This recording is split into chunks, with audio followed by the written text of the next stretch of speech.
आपण या ठिकाणी काही महिला देखील आहेत, त्यांच्याकडनं जाणून घेणार आहोत नेमकं काय त्यांच्या व्यथा आहेत, काय त्यांना वाटतंय. ताई, काय वाटतं तुम्हाला नेमकं आता या ठिकाणी? काय वाटतंय म्हणजे आमची जमीन आम्हालाच राहिली पाहिजे. बर, आमची घर आम्हालाच राहिली पाहिजे. पाटच 4ला उठतो, खुरपत बसतो. आमचे नवरे खेकडे मासे विकतात, इकून आले की ते मग खुरपायचं, भाणायचं, खायचं, हिऱ्या हे टाकायचा, शेंगाला गव्हाला हिऱ्या टाकायचा, तेच लेकरा बाळाला घालायचा. मागाय गेले तर आम्हाला कोण मागून काही शेरभर दाणे देत नाही ना, कोण भाकरी तुकडा देत नाही.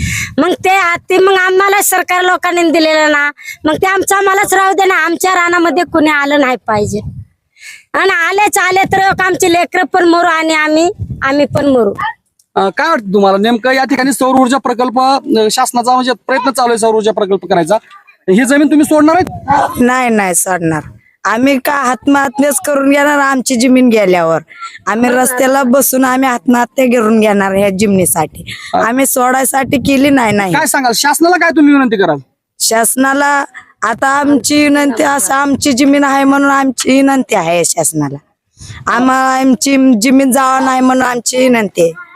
हा जो सौर ऊर्जा प्रकल्प आहे तो दुसऱ्या ठिकाणी झाला तरी चाललं, पण ही जमीन तुम्ही सोडणार नाही? सोडणार नाही.